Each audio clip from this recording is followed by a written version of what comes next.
Em abril, você entra em rede com a maior festa do cinema mundial. Oscar 88.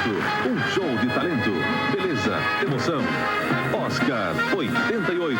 Ao vivo, direto de Los Angeles. Dia 11.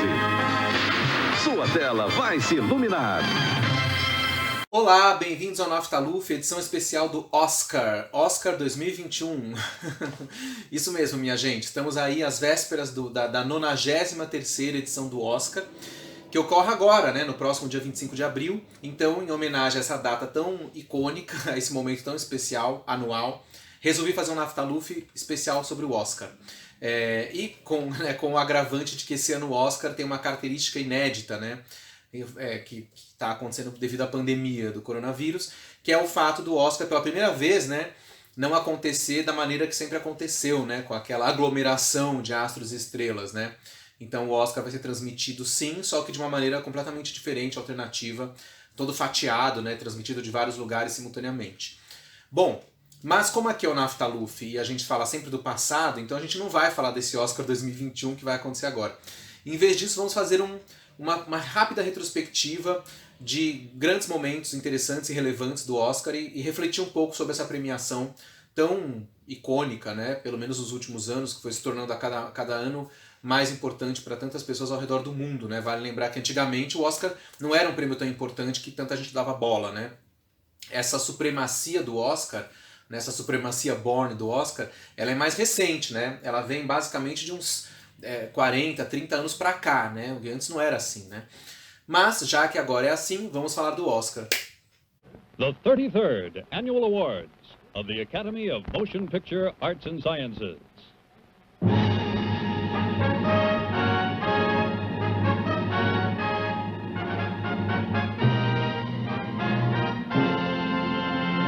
Bom, para começar, uma coisa interessante do Oscar que a gente pode dizer é que esse ano se completam 92 anos da primeira premiação do Oscar, que foi em 1929, portanto, 92 anos atrás. Vale lembrar que naquela época o Oscar ele era relativo a 2 anos anteriores, né? Uma parte de um ano, outra parte do outro, porque o prêmio acontecia mais na metade do ano. Então, por exemplo, a primeira premiação do Oscar, que aconteceu em 29, ela dizia respeito aos filmes de 1927 e 1928. Né? Aí depois a premiação de 1930 dizia respeito a 1928, mais um pedaço, e 1929. Era meio estranho, porque dizia respeito a um período específico que acabava pegando um pedaço de cada ano. Né? E assim foi sucessivamente. Somente em 1935 é que aí unificou. E aí o Oscar de 35 era totalmente relativo aos filmes de 34. E aí ficou assim. Portanto, agora que a gente está em 2021, o Oscar vai dizer respeito aos filmes lançados em 2020. Ok.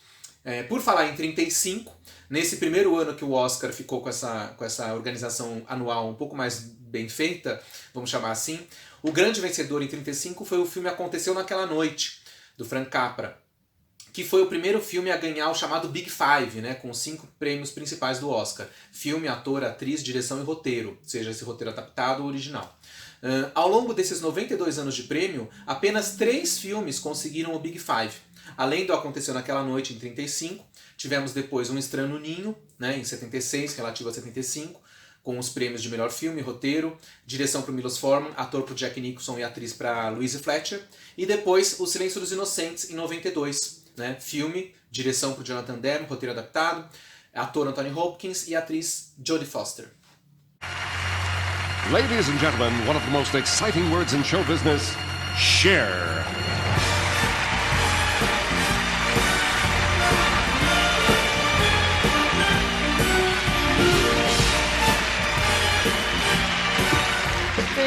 Bom, e para pesquisar a história do Oscar, a gente tem a internet, né, à disposição, mas eu, como sou a moda antiga, eu gosto de pesquisar a moda das bibliotecas antigas, ou seja, através de livros concretos e reais, não virtuais. Então tá aqui um objeto palpável, que é um livro. Tudo sobre o Oscar, de Fernando Albagli. O Fernando Albagli, jornalista carioca, nascido em 1939 e falecido em 2006, foi uma figura bastante importante, editor da revista Cinemim, até hoje uma das revistas mais queridas e lendárias dos cinemaníacos brasileiros. A Cinemim foi publicada entre 82 e 93, 11 anos de vida da Cinemim. E até hoje está na memória de tantas pessoas que foram formadas por essa revista naquela época. E o Fernando Albagli era editor da revista. Muitas edições da Cinemin encontram-se por aí em sebos, né, ou também encadernadas por anos, né, para quem quiser, por exemplo, comprar Cinemin ano 87, existe o livro, né, a pessoa compra e fica com o livro inteiro.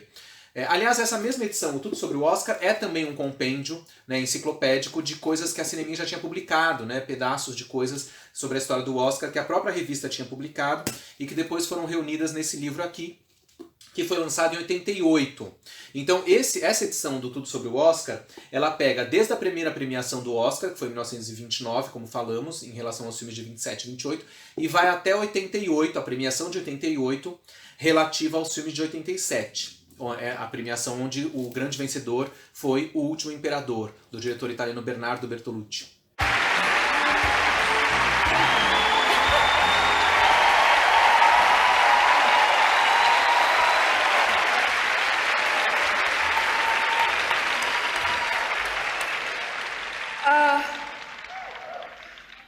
Now I want to really say something. Bem, e por falar na edição do Oscar de 88, relativa ao filme de 87, vale dizer que eu tenho uma memória afetiva com essa edição, pois foi a primeira vez que eu assisti ao Oscar, isso mesmo. E digo mais, eu assisti no sábado à tarde na Rede Globo, num compacto que a emissora exibiu quase uma semana depois da data original, né? Na época a Globo tinha essa mania. Eles exibiam o Oscar, transmitiam o Oscar na noite de segunda. Sim, para quem não sabe, houve um tempo em que o Oscar era realizado às segundas-feiras à noite, e não aos domingos. Então, pois bem, em 88 era às segundas-feiras. Então a Globo transmitia o Oscar ao vivo, na segunda noite, né, na madrugada de segunda para terça, e sábado à tarde ela costumava passar um compacto dos melhores momentos daquela cerimônia. E foi isso que eu assisti em 88, um compacto da edição de 88 no sábado de tarde. Foi muito mágico para mim. Eu lembro de ver a Cher ganhando, foi quando ela ganhou o Oscar de atriz por Feitiço da Lua, Michael Douglas ganhou de ator por Wall Street, e também lembro, claro, com muita emoção, da canção que ganhou a melhor canção original, que foi The Time of My Life, do filme Dirty Dancing, um grande must daquele momento. Foi muito emocionante. Nos anos seguintes eu comecei a me modernizar um pouco mais. Então na cerimônia de 89 e 90, eu lembro que eu punha a fita VHS para deixar gravando o Oscar e ia dormir, porque estudava de manhã na terça de manhã, né? Então botava a fita e deixava gravando o Oscar lá a noite toda. E todo mundo ia dormir na casa. Maravilha. No dia seguinte, que era terça-feira à tarde, eu voltava do colégio, almoçava, e na terça à tarde assistia o Oscar de cabo a rabo. Isso nas cerimônias de 88, de 89 e 90. Assistia gravado no dia seguinte. A partir de 91, eu comecei a assistir ao vivo e a cores o Oscar sentadinho diante da televisão. Sempre às segundas-feiras à noite. Porque foi somente na cerimônia de 99 é que o Oscar passou a ser transmitido aos domingos. Coisa que acontece até hoje. Eu, particularmente, preferia muito mais quando era exibido às segundas-feiras, quando era realizado às segundas-feiras. Eu acho que era bem mais interessante. Não gosto do Oscar aos domingos, acho chato, deprimente e nada a ver. Mas enfim, quem sou eu para palpitar alguma coisa na fila do pão do Oscar, não é mesmo? Segunda, 11 da noite, a grande festa do Oscar 90, ao vivo, direto de Los Angeles. Mas voltando ao livro Tudo sobre o Oscar, gente, isso aqui é um trabalho de formiguinha, porque o livro simplesmente coloca, é ricamente ilustrado, né, com fotos em preto e branco, mas de qualquer forma, ano a ano, ele coloca todos os indicados e todos os premiados em todas as categorias do Oscar. Enfim, um trabalho hercúleo que merece todo o nosso respeito e aplauso, numa época pré-internet, Google, Wikipedia e afins. Ou seja, um trabalho realmente de pesquisa maravilhoso, que foi esse compêndio aqui, Tudo sobre o Oscar. Vale lembrar que essa edição, como eu falei, ela é de 88, né, ela vai até o Oscar de 88, porém, muitos anos depois, essa edição foi revista e ampliada, e temos aqui Tudo sobre o Oscar, um tijolaço muito mais completo que o anterior. Também assinado pelo Fernando Albagli, então ele volta a atacar, e aqui na verdade ele complementa. Então se o livro anterior tinha parado no Oscar de 88, aqui ele vai até o Oscar de 2002, quer dizer, 2002 ou 2003, porque na verdade agora eu me confundi com essa coisa do ano relativo, né? Premiação do ano tal que diz respeito ao ano anterior, né? É isso mesmo, ele vai até a premiação de 2003 relativa aos filmes de 2002, tanto que ele coloca aqui, né? 2002, filmes lançados em Los Angeles entre 1º de janeiro e 31 de dezembro de 2002, né? Filme Chicago, por exemplo, né? E assim vai. Então essa é uma edição ampliada que existiu, né? Para quem quiser comprar, conhecer a edição ampliada da Zit Editora. Tudo sobre o Oscar. Uma visão do cinema sonoro americano. E assim vai, desde 1927 a 2003. E aqui na orelha tem até uma rápida, a cara do Fernando Albagre, né? Tem uma foto dele. E tá aqui. Fernando Albagre é jornalista carioca, editor da revista Cinemim. Durante mais de 10 anos foi crítico de cinema do Jornal do Brasil. E atualmente do site críticos.com.br. Essa época, então, ele viria a falecer apenas 3 anos depois do lançamento desse livro. Aqui o livro ele tem um layout um pouco mais modernizado, traz também um caderno de fotos coloridas num papel diferente, tem algumas fotos em preto e branco também, mas tem fotos coloridas e num papel especial. Enfim, é uma edição mais modernizada, né? Mas o texto é o mesmo, né? Até 88 é o mesmo texto que se encontra aqui, as mesmas listagens, né? Então vale conhecer esses 2 livros. Outro livro interessante sobre o assunto é esse aqui, And the Winner Is, Os Bastidores do Oscar, do jornalista americano Emmanuel Levy, lançado nos Estados Unidos em 1987 e aqui no Brasil pela editora Trajetória Cultural em 1990. Vale explicar também o título do livro, né? And the Winner Is. Para os mais novos, não sei se sabem, antigamente a famosa frase que era pronunciada quando as pessoas abriam o envelope para avisar quem tinha informar o ganhador do Oscar, a frase era And the Winner Is fulano de tal. Depois, por uma questão politicamente correta, essa frase foi abandonada, porque and the winner is significa e o vencedor é. Então eles acharam que era melhor não colocar a palavra vencedor, porque isso instigaria a competição e era uma coisa meio nefasta. como se não fosse, né, uma competição até hoje, mas enfim. E aí eles mudaram a frase passou a ser And the Oscar goes to, e o Oscar vai para, né, uma frase um pouco mais neutra, digamos assim, e menos provocativa de competições e rixas entre os concorrentes ególatras do Oscar. A festa do Oscar tem ainda outra modificação importante.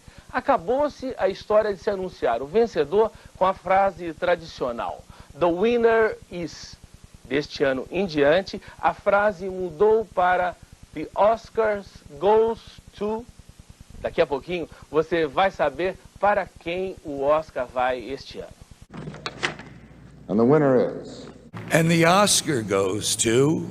Bom, nesse livro o autor faz também uma grande retrospectiva do Oscar, né, até aquele momento, né, já que o livro vai até 87, né, quando ele fez. Então, na verdade, coincidentemente, é quase o mesmo período da primeira edição do Tudo sobre o Oscar do Fernando Albagre, né? Mas aqui o autor não faz uma listagem de todos os indicados e ganhadores. Em vez disso, ele prefere fazer uma espécie de pesquisa de amostragem e faz uma série de comparações e tenta provar algumas opiniões e teorias através da porcentagem de premiados. Então, por exemplo, ele analisa a idade padrão com que os atores homens foram indicados e ou ganharam o prêmio de ator coadjuvante ou de principal. O mesmo vale para as mulheres, né? Analisando qual é a idade média que a atriz ganha como principal. Né? Outra coisa que ele coloca, né? uma espécie de teoria de que o determinado ator é visto pela indústria como um ator coadjuvante. Então ele sempre vai ser indicado a coadjuvante e se for ganhar vai ser de coadjuvante, nunca ao prêmio principal. E vice-versa, né? Se o ator atinge um patamar em que ele já começa a ser indicado como ator principal, o mesmo vale para as mulheres, tá? Atriz. Significa que ele é visto pela indústria como um ator principal. Então ele vai ganhar como ator e não como coadjuvante. Ele vai sempre ser indicado. Então, claro que existem exceções, né? Mas, de modo geral, através de porcentagem, ele prova um pouco essa teoria. Né, de que é um pouco essa linha, né, que a indústria acaba estereotipando os atores e atrizes. Né. Existem exceções, como eu disse, por exemplo, a Jessica Lange seria uma exceção, né, que ganhou primeiro como coadjuvante em Tootsie e depois como atriz principal em Céu Azul, Blue Sky. O mesmo vale para Renée Zellweger, que ganhou coadjuvante em Cold Mountain e depois atriz em Judy. Então existem algumas exceções. Mas no geral é um pouco isso que ele falou. Existem atores que são vistos pela indústria de Hollywood como atores principais e outros como eternos coadjuvantes. Né?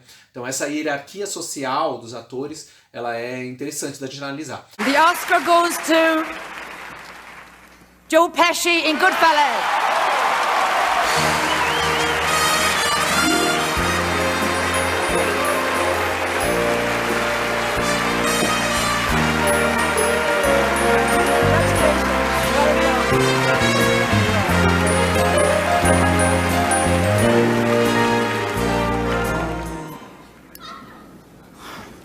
It's my privilege. Thank you.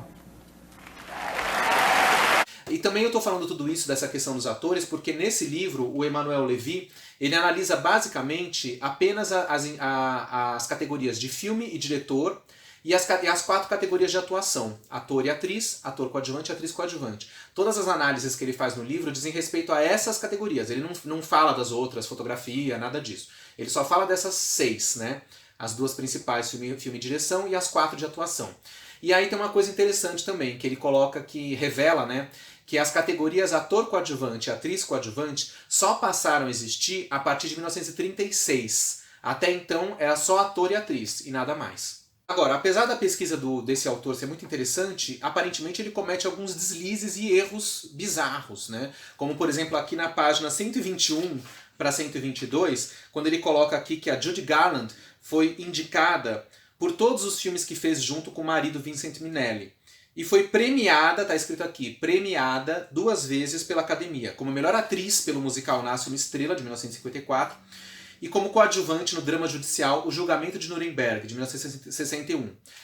Não se sabe se isso é um erro do autor, ou é um erro de tradução ou de revisão desse livro, porque o fato é que a Judy Garland não ganhou esses Oscars, né? Ela foi indicada, mas não premiada. Na verdade, a Judy não ganhou Oscar, né? O único Oscar que a Judy Garland recebeu foi em 1940, que era um Oscar específico juvenil, um Oscar especial, que na época tinha esse hábito, né? A Shirley Temple tinha ganho também um Oscar infantil, né? Pelo conjunto da sua carreira, quando ela ainda era uma criança. A Judy Garland ganhou o Oscar juvenil em 1940, em relação a 39, por conta do filme Mágico de Oz, mas ela não ganhou o Oscar de melhor atriz. A Judy Garland nunca ganhou o Oscar oficial, ela só ganhou esse especial lá atrás. Então isso, por exemplo, é um erro aqui do livro, né? Entre outras coisas que ele escreve às vezes que me fizeram ficar um pouco com a pulga atrás da orelha. Eu falei, acho que ele está viajando, né? Mas tudo bem, né? Dá para se perdoar alguns deslizes, mas aqui no Naftaluf a gente acaba revelando, né? Enfim, leiam o livro. Em compensação, ele narra alguns episódios incríveis e super surpreendentes e reveladores, né? Coisas que ninguém fala hoje em dia. Por exemplo, segundo o autor, durante todos os primeiros 20 anos do Oscar, a cerimônia do Oscar era patrocinada pelos estúdios de cinema norte-americanos. Isso mesmo. Fox, United Artists, MGM, todos eles davam dinheiro para fomentar a premiação do Oscar. O que fazia com que, não que fosse uma propina, né? Até porque os filmes eram produzidos por esses estúdios mesmo, então, obviamente, eles iam ser indicados pelos seus filmes e tudo mais. Mas, de qualquer forma, era um prêmio bancado, patrocinado pelos estúdios de cinema.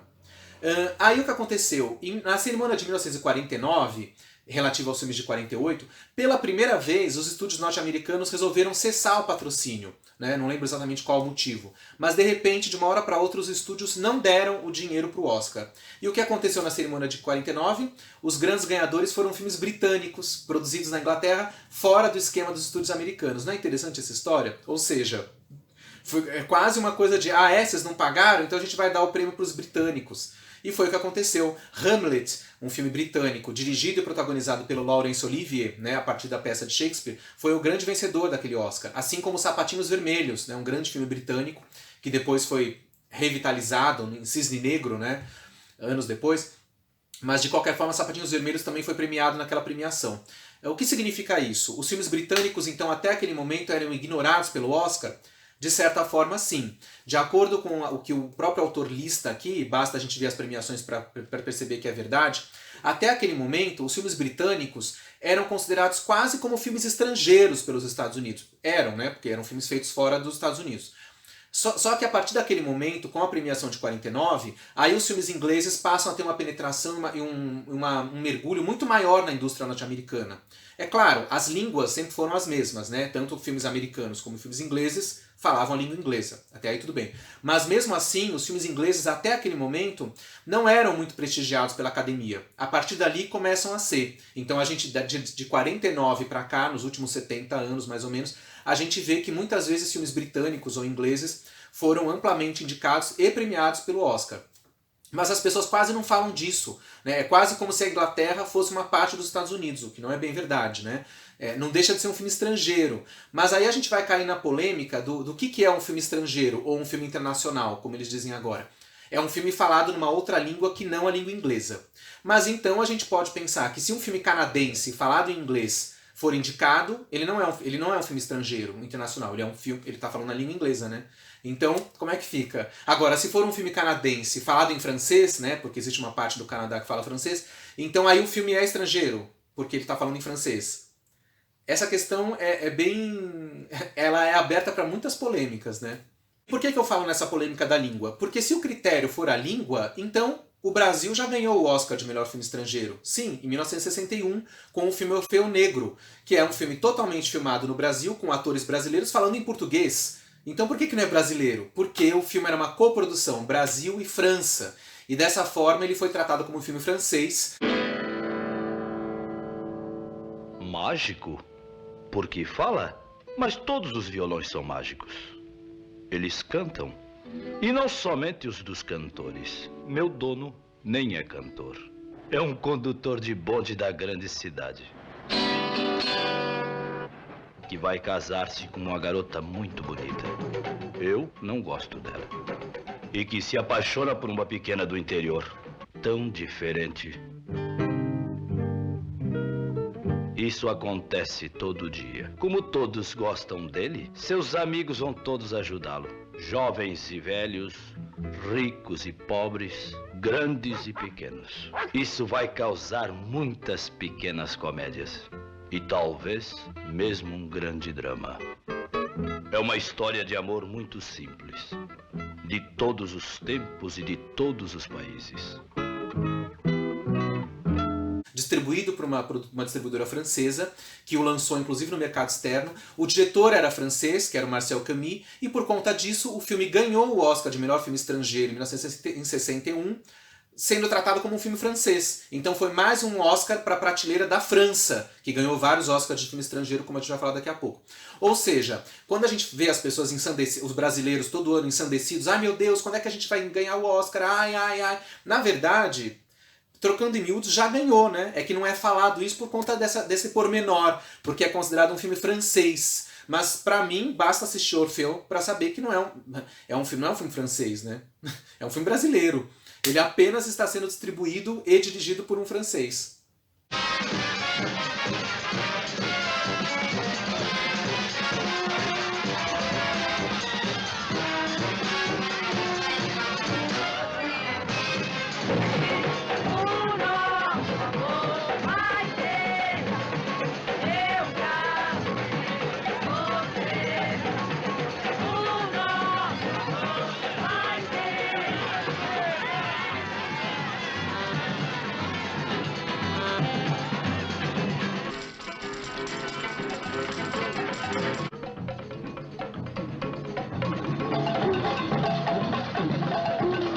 Que é uma coprodução França, Bélgica e Estados Unidos. Mas, na verdade, toda a equipe do filme é francesa, atores, etc e tal. O filme, pra mim, é um filme francês. Agora, nesse caso, a gente não tem a polêmica da língua, porque o filme é mudo. Então, as pessoas tiraram o artista dessa polêmica. Na verdade, a gente tem que levar em consideração o artista, que é um filme, então, como eu disse, coprodução França, Bélgica e Estados Unidos, mas eu não vejo esse filme como um filme americano. Pra mim, ele é um filme francês. E recentemente, né, já faz uns 10 anos, o filme ganhou 5 Oscars, né? Filme, direção, ator, que mais que ele ganhou? Deixa eu ver na minha cola. Figurino e trilha original. Ou seja, o filme ganhou 5 Oscars importantes, inclusive filme e direção, e muita gente não falou disso como se fosse um filme meramente americano. Eu não vejo assim. Pra mim ele é um filme francês. Então, quando as pessoas falam, mas nunca um filme de língua não inglesa ganhou o Oscar na categoria principal, que foi o que aconteceu no passado com Parasita, né, que ganhou, da Coreia do Sul, que ganhou o Oscar tanto de filme estrangeiro, como de filme principal, filme e direção, né, etc. Então, quer dizer, as pessoas saudaram, mas o artista já tinha acontecido isso, já tinha ganho o melhor filme, né? Porque, mas as pessoas falaram, mas é porque não era falado, era mudo. Tudo bem, não tinha ninguém falando nada, mas é um filme francês.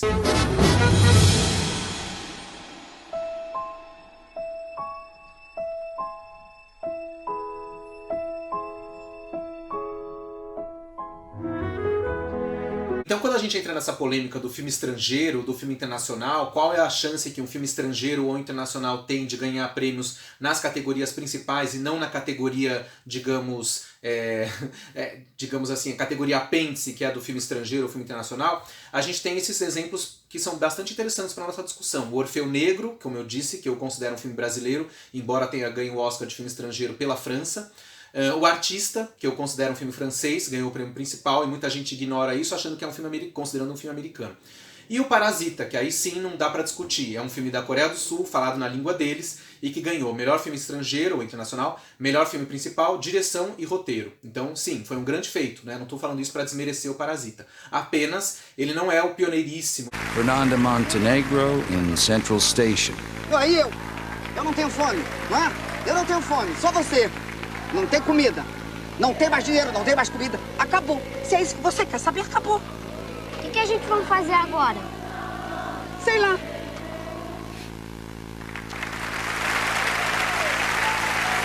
Vale a gente lembrar também mais dois filmes interessantes que não ganharam o prêmio principal, mas ganharam prêmios nas categorias centrais. Então, Fanny Alexander, um filme sueco, e O Tigre e o Dragão, que é um filme coprodução Taiwan e China. Esses dois filmes, falados em línguas que não são a língua inglesa, ganharam 4 Oscars cada. Os dois ganharam o Oscar de melhor filme estrangeiro, né, que é o nome que se dava na época ao prêmio, e também ganharam mais outras 3 estatuetas em outras categorias. Então, são filmes também que a gente deve levar em consideração quando a gente analisa isso, né, a penetração dos filmes realizados fora dos Estados Unidos ou não falados em língua inglesa, né, dentro dessa premiação que é tão americana ou tão ligada à língua inglesa, né. Aliás, em termos de países estrangeiros ou de língua não inglesa, os grandes recordistas são França e Itália na premiação. A França foi indicada 40 vezes ao Oscar de filme estrangeiro e ganhou 12. A Itália foi indicada 32 vezes e ganhou 14. Então a Itália é o país recordista de prêmios do Oscar. Bem, uma outra fonte de pesquisa para mim do Oscar que eu adoro é uma reportagem publicada pela revista 7, de cinema e vídeo, no começo de 1998, às vésperas da premiação do Oscar daquele ano, que premiaria os filmes relativos a 97, né? Que é quando vai acontecer a consagração do Titanic, por exemplo. Essa matéria, eu não tenho mais a 7 original, mas eu guardei a matéria aqui, só as páginas, gente. Sou desses. Tá aqui. 70 anos de Oscar, uma matéria maravilhosa, assinada pela Susana Uchoa e Tiberê. Essa matéria é uma delícia. Claro que ela está desatualizada porque ela foi publicada em 98, mas tudo bem. E aí aqui tem os 70 anos de Oscar, os vitoriosos, injustiçados, as gafes e as lendas que compõem a história do maior prêmio do mundo do cinema. É bem interessante, tem vários boxes com subtemas e aqui tem um rodapé nas páginas dizendo e o Oscar foi para... E aí eles colocam ano a ano, não todas as categorias, né? Colocam as principais, filme, diretor, ator e atriz. Né? Então começa em 29, onde o melhor filme foi Asas, e termina em 97, na premiação de 97, relativa a 96, onde o melhor filme foi O Paciente Inglês. Mas essa matéria é maravilhosa, eu recomendo, quem quiser achar essa matéria nessa 7, é bem interessante. Um dos temas que eles colocam aqui são a questão dos recordistas de indicações ou prêmios, né? Então aqui naquele momento da 7, no começo de 98, o filme Ben-Hur, né, do William Wyler, era o grande recordista, né? Tinha sido indicado a 12 Oscars e ganhado 11. Porém, como sabemos, de lá pra cá, o Ben-Hur já foi empatado por Titanic, que foi indicado a 14 e ganhou 11, e O Senhor dos Anéis, a parte 2, né? Que foi indicado a 11 e ganhou as 11. Então, na verdade, os grandes recordistas de premiação do Oscar são esses 3 filmes, Ben-Hur, Titanic e Senhor dos Anéis, parte 2, que ganharam 11 Oscars cada um. Porém, o Ben-Hur era indicado a 12, o Senhor dos Anéis era indicado a 11 mesmo, e Titanic indicado a 14. Então aí é uma outra coisa, recorde de indicações, daqui a pouco a gente fala disso. Então vamos falar agora das indicações. Os recordistas de indicações são Titanic, A Malvada, de 1950, e La La Land, recente agora, né? Os 3 filmes foram indicados a 14 Oscars cada. O Titanic ganhou 11, como a gente viu, e A Malvada e La La Land ganharam 6 cada, né? Ou seja, A Malvada e La La Land têm esse curioso recorde, né? São recordistas de indicações, mas na verdade ganharam menos da metade das indicações, né? Temos também filmes que têm ostentam o curioso status de serem recordistas de indicações e de perdas, né? Aqui na 7 eles falam disso, 2 filmes específicos, Momento de Decisão, de 1977, que eu gosto muito, e A Cor Púrpura, do Spielberg, de 85. Ambos foram indicados a 11 Oscars cada e não levaram nada, ou seja, são os maiores perdedores da história do Oscar. And the winner is Peter Finch in Network. Accepting the award for the late Peter Finch, Mr. Paddy Chayefsky. Outro tema interessante, atores que ganham o Oscar póstumamente, né? Aqui na 7 eles comentam um pouco esse assunto, quer ver? Deixa eu achar aqui o box. É até um título meio irônico e meio triste, né? Os premiados e indicados que já tinham passado desta para melhor. E aí aqui eles colocam: James Dean, Spencer Tracy e o italiano Massimo Troisi receberam indicações póstumas de melhor ator por Vidas Amargas e Assim Caminha a Humanidade, ambas estreladas por James Dean, né? Ele recebeu essa indicação dupla. Adivinha Quem Vem para Jantar, no caso do Spencer Tracy, e O Carteiro e o Poeta, né? Do Massimo Troisi. Mas o único, até aquele momento da 7, o único que ganhou o Oscar realmente póstumamente foi o Peter Finch, vencedor em 1977 por sua grande atuação no drama Rede de Intrigas. Ganhou na votação, mas jamais pôs as mãos na estatueta. Ele morreu semanas antes da premiação. Isso já foi atualizado, né? Agora a gente tem o Heath Ledger, que já ganhou também póstumamente o Oscar como fazendo o papel do Coringa, né? Num dos filmes do Batman. E agora, esse ano, em 2021, talvez a gente tenha um terceiro ganhador póstumo, né? Que é o Chadwick Boseman, que está indicado a melhor ator. O ator faleceu ano passado e está indicado esse ano. Então, se ele vencer, vai ser o terceiro ator na história do Oscar a receber póstumamente. Quanto aos recordistas de prêmios recebidos, pessoa física, né? Bom, a gente pode falar do Walt Disney, que ganhou 22 Oscars, né? Em várias funções, mas basicamente produzindo seus filmes, dos filmes do seu estúdio. Então, o Walt Disney é o grande recordista como pessoa, né? Ganhou 22 Oscars. A Edith Head, figurinista lendária dos anos de ouro de Hollywood, também ganhou bastante Oscars, 8. Temos também a Katharine Hepburn, que ganhou 4 Oscars na categoria atuação. Então, ao contrário do que as pessoas pensam, não é a Meryl Streep. A Meryl Streep ultrapassou a Katharine Hepburn no número de indicações, né? A Meryl Streep é a atriz mais indicada. A Katharine Hepburn ficou em segundo lugar no número de indicações. Mas a Meryl Streep ganhou 3 Oscars só. A Katharine Hepburn ganhou 4. Então ela continua sendo a recordista de prêmio no quesito atuação, né? Entre as mulheres e entre os homens também, porque os recordistas dos homens são o Jack Nicholson e o Daniel Day-Lewis, 3 Oscars cada também. Então, na verdade, a Meryl, o Jack e o Daniel estão tentando aí se equiparar a Katharine Hepburn, que ganhou 4. My son, Sebastian, was very interested in the Byzantine. Are you interested in the Byzantine, Dr. Kukrovitz? No, I don't know very much about the Byzantine.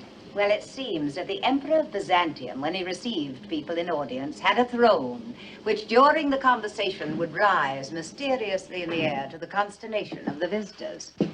But as we are living in a democracy, I reverse the procedure. I don't rise, I come down. How do you do, Doc? Oh, I'm sorry, your name? Kukrovitz. Kukrovitz. It's a Polish word meaning sugar. Am I only wearing one earring? Have I forgotten my lip rouge?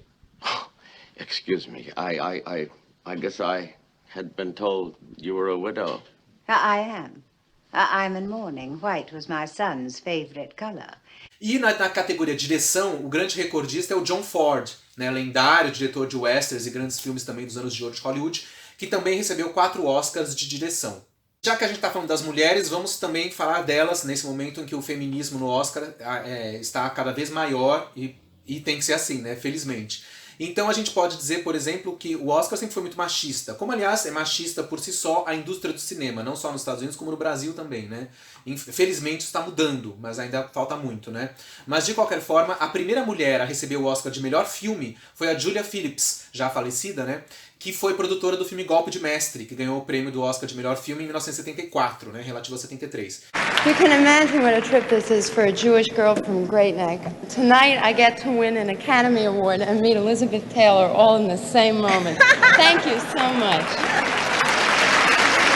Então a Julia Phillips é a primeira mulher a ter ganho o Oscar de melhor filme. E a primeira mulher a ganhar a melhor direção foi a Kathryn Bigelow, como sabemos, recentemente, né, quer dizer, há 10 anos atrás, em 2010, por Guerra ao Terror. Mas falando em mulheres na direção, é revoltante, né, o fato de, em 92 anos de cerimônia, a gente ter tido apenas 7 mulheres indicadas ao Oscar de direção. Só isso. E uma só ganhou.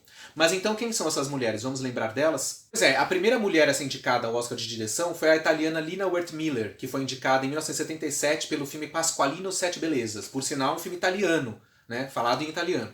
Então, foi uma pioneiríssima, né? Agora ela recebeu, né, o ano passado, um Oscar honorário pelo conjunto da obra. Mas naquela ocasião ela não ganhou o Oscar de direção, só foi indicada. Depois disso, de 77, pula 17 anos, e no Oscar de 94 a gente vai ter a Jane Campion indicada como diretora por O Piano, um filme neozelandês. Então quer dizer, a gente tinha um filme italiano, depois um neozelandês. Pula mais 10 anos, em 2004 temos Sofia Coppola, finalmente então uma diretora americana, indicada por Encontros e Desencontros. Depois disso, a Catherine Bigelow, que ganhou em 2010 por Guerra ao Terror. Depois tivemos a Greta Gerwig, agora recentemente em 2018, por Lady Bird. E esse ano temos 2 indicadas ao Oscar de direção, que são a Emerald Fennell por Promising Young Woman e a grande favorita, Chloe Zhao por Nomadland, que deve ser a vencedora. Vamos aguardar. Se a gente incluir as mulheres também na categoria de filme estrangeiro, a gente tem uma solitária vencedora, é o que fala aqui a 7 nessa matéria antiga. Aqui está dizendo, a holandesa Marlene Gorris, diretora do filme A Excêntrica Família de Antônia, que ganhou como melhor filme estrangeiro, um filme holandês, em 1996, inclusive com o brasileiro O Quatrilho, dirigido pelo já falecido cineasta Fábio Barreto. Então a Excêntrica Família de Antônia ganhou naquele ano, e portanto... E temos também uma mulher diretora que venceu o Oscar, embora não na categoria de direção, mas na categoria melhor filme estrangeiro.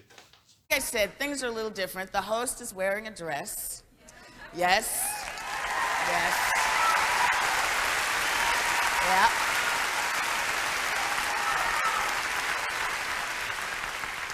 And that is a first. So let me spare you the drama about the dress, darling, but thank God for Ray Aguian. You know what I'm saying?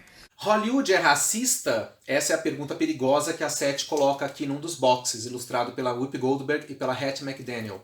E obviamente esse box vai falar da questão da pouca presença dos atores e atrizes negros na academia. Isso já mudou bastante, como a gente vai ver. Mas naquele momento, em 98, o que eles escrevem aqui é o seguinte: a academia nega, mas os números mostram que os atores negros de fato não tiveram o reconhecimento que muito certamente mereceram. Hattie McDaniel e Whoopi Goldberg foram as únicas a receber o Oscar de atriz coadjuvante. A primeira conquistou com a empregada mal-humorada de Vivien Leigh em O Vento Levou, e Whoopi arrebatou pela inspirada interpretação da falsa médium de Ghost, do Outro Lado da Vida, né, filmes de 39 e 90, respectivamente. Essa coisa não muda de figura. O único premiado com a estatueta de melhor ator foi Sidney Poitier, que levou por Uma Voz nas Sombras, em 63. Os atores Louis Gossett Jr., Denzel Washington e Cuba Gooding Jr. venceram na categoria de coadjuvante por A Força do Destino, Tempo de Glória e Jerry Maguire, respectivamente. Bom, essa era a situação dos atores e atrizes negros no Oscar naquele momento, há 23 anos atrás. Mas isso já foi um pouco mais atualizado, então vamos falar de quem ganhou de lá pra cá. Então, a gente já teve alguns atores que atualizaram esse ranking, vamos dizer assim. Tivemos, por exemplo, o melhor ator, Denzel Washington, que ganhou por Dia de Treinamento, Jamie Foxx por Ray, né, a biografia do Ray Charles, e Forrest Whitaker, no papel do ditador Idi Amin, no filme O Último Rei da Escócia. Então, quer dizer, se antes era só o Sidney Poitier que tinha ganho o melhor ator principal, o único ator afro-americano ou negro a ter ganho o Oscar principal, agora a gente já tem mais esses 3 atores. E talvez esse ano tenhamos mais um, se o Chadwick Boseman ganhar. Atriz. Até hoje, a única atriz negra a receber o Oscar de atriz foi Halle Berry, por A Última Ceia. Depois temos ator coadjuvante. Já tínhamos, né, como a gente viu na reportagem da 7, 3 representantes. E aí isso foi atualizado. Morgan Freeman ganhou por Menina de Ouro. E depois o Mahershala Ali, que ganhou 2 vezes o Oscar de coadjuvante, né, por Moonlight e Green Book. Atriz, a gente já falou. E coadjuvante, que lá na reportagem da 7 só tinha Whoopi Goldberg e Hattie McDaniel, essa categoria foi a que mais evoluiu, né, no quesito atrizes negras. Então a gente tem Jennifer Hudson por Dreamgirls, Monique por Preciosa, Octavia Spencer por Histórias Cruzadas, Lupita Nyong'o por 12 Anos de Escravidão, Viola Davis por Um Limite Entre Nós e Regina King de Se a Rua Bill Falasse. Esse ano a gente tem um número interessante de atores e atrizes negros indicados. Então vamos lá. Além do Chadwick Boseman, que é ator principal e é o primeiro afro-americano a ser indicado póstumamente, temos também Viola Davis, também indicada como atriz pelo mesmo filme, aliás, né? Andra Day, pelo filme Os Estados Unidos vs. Billie Holiday. Ator coadjuvante, temos 3 competidores esse ano, negros, né? Daniel Kaluuya e Lakeith Stanfield por Judas e o Messias Negro. E Leslie Odom Jr. por Uma Noite em Miami. Vamos ver o que o Oscar nos reserva esse ano. E já que a gente está falando de recordistas, também temos que falar da questão da idade, né? Age. Então vamos lá. Os recordistas de idade. O diretor mais velho a receber o Oscar de direção foi o Clint Eastwood, que tinha 74 anos ao vencer em 2005 por Menina de Ouro. E o diretor mais jovem foi o Damien Chazelle, que tinha 32 em 2017 ao vencer por La La Land. Ator. Henry Fonda tinha 76 anos em 82 quando venceu por Num Lago Dourado. E o Adrien Brody tinha 29 em 2003 ao vencer por O Pianista. A atriz Jessica Tandy continua sendo a recordista, 80 anos em 1990 por Conduzindo Miss Daisy. E a Marlee Matlin, aos 21 anos, a mais jovem atriz principal, ganhou em 87 por Filhos do Silêncio.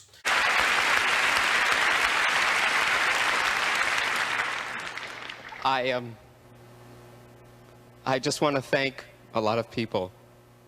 To tell you the truth, I didn't prepare for this speech, but I definitely want to thank the Academy and its members. And I want to thank all those special people in the film. The cast that was with me, which made a wonderful, happy family. It was a pleasure to go to work with them all each day. And to Sam Cohen, who takes such good care of me. Thank you, the Academy, and all of you. I am on cloud 9.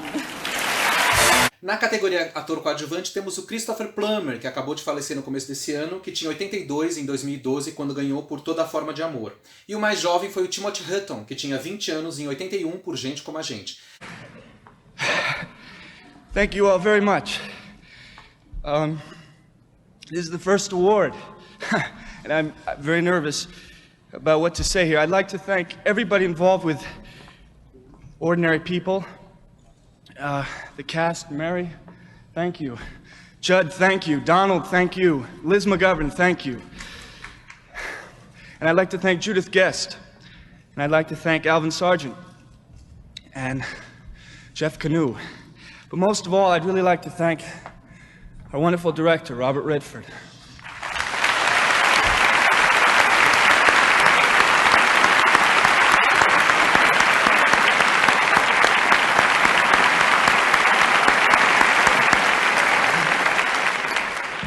I love you.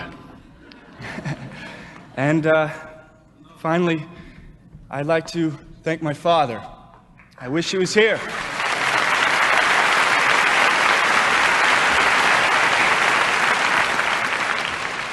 Thank you all very much. E a atriz coadjuvante, a vencedora mais antiga é a Peggy Ashcroft, que tinha 77 anos em 85 por Passagem para a Índia, e a mais novinha continua sendo a Tatum O'Neal, 10 anos em 74 por Lua de Papel. Enfim, grandes recordistas. The winner is Tatum O'Neal.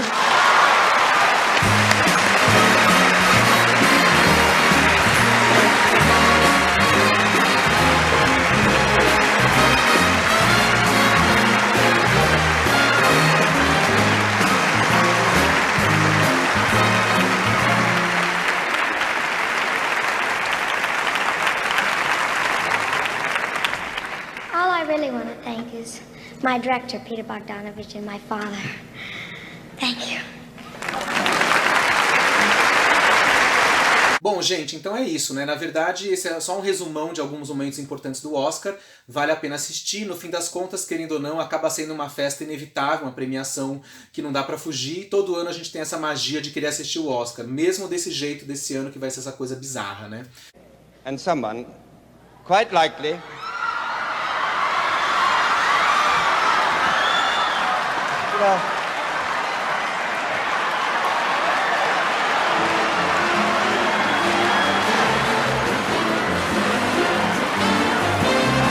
Por fim, dedico esse programa ao Rubens Evald Filho, grande crítico de cinema brasileiro, né, que já faleceu e que marcou tantos Oscars, né? Você sabe que eu fiquei contente, mesmo com a trilha não trazendo o Oscar, eu acho que a gente chegou lá. Eu me sinto premiada. Uma enorme vitória. Eu acho que ele cumpriu sua missão muito mais cedo do que a gente esperava, inclusive. Aparecer depois da fase que estava o cinema brasileiro, ninguém podia imaginar um ressurgimento tão grande. Um filme que o público gosta, um filme de extremas qualidades. Eu acho que também... Agora é isso, é retomar o caminho, que sirva de exemplo, que as pessoas invistam no cinema brasileiro, né? Os investidores usem aquelas leis que agora permitem você descontar o imposto de renda e que os cineastas jovens tenham ideias, tenham oportunidade de trabalhar, que eu acho que o cinema brasileiro precisa disso, né? Precisa de uma renovação.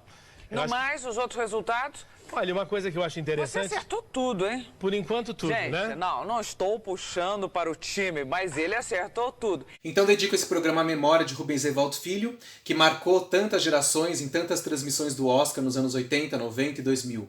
Então, fica aqui minha homenagem. Então até a próxima. Esse foi o Naftalufo especial do Oscar. Até o próximo programa. Voltamos semana que vem. And the Oscar goes to Naftalufo.